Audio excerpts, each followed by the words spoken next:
and still WBC Super Welterweight Champion of the World, Sebastian the Towering Inferno Fundora. Yes mga amigos, matagumpay pong nadepensahan ni Fundora ang kanyang titulo sa ikatlong pagkakataon kontra kay former Unified World Welterweight Champion Keith "One-Time" Thurman sa pamamagitan po ng 6-round TKO.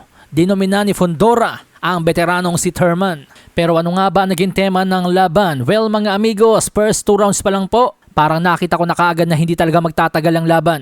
Maaga nagpakilala ang mga kamao ni Fundora kay Thurman. Kuha agad ng higante ang atensyon ng veterano. Sinubukan ni Thurman na gamitin ang lawak ng ring, pero sa haba nga po ng mga galamay nitong si The Towering Inferno, mabilis din po siyang naaabot nito. Sa round 2 may pagkakataong kamuntik-muntik ma-knockdown si One-Time nang abutin ito ng kaliwa ni Fundora. Pero kahit nauga niya si Thurman mga amigos, hindi po nag-aapura itong si Fundora. Sa halip, relax lang siya, kaya naman ang kanyang mga timing ay talagang napakagaganda. Pagtungtong ng round 3 at round 4 mga amigos, mapa inside, mapa outside, mas epektibo po si Fundora kaysa kay Thurman. Dahil abot ni Fundora sa malayo itong si Thurman, habang kapag sinusubukan naman po ni Thurman na i-close ang gap, pinarurusahan pa rin siya ni Fundora gamit ang iba't ibang klaseng atake. Dahil hindi naman po kilalang slick boxer itong si Thurman, ang paggamit niya ng ring, yung lawak ng ring, ay nagiging kapalit naman po ay ang pagkaubos ng kanyang gasolina sa laban. Ang laki po ng in-improve ni Fundora mga amigos, hindi na po ito yung version ng mga napapanood natin nung una.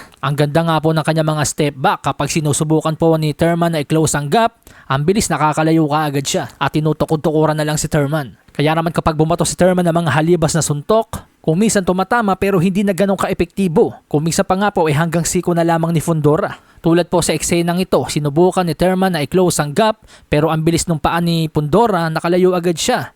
So yun po yung naging malaking problema ni Thurman sa laban. Bukod sa matangkad na si Fundora, moving target pa. Hindi ganon kadaling patamaan. Tsaka kahit sabihin po natin na maganda yung footwork nitong si Keith Thurman, pero ang kanyang depensa ay hindi rin naman po ganong kagaling. Ang mga pinakakawalang kombinasyon ni Fundora ay kanya kinakain ng buong buo. Kaya naman sa pagpapatuloy ng laban, unti-unti nang namaga ang mukha ni Thurman at kalaunan ay nagdugo na rin. Pagtungtong ng round 5, mukhang knockout na lang talaga ang pag-asa ni Thurman manalo sa laban. Kaya naman naipagsabayan na ito.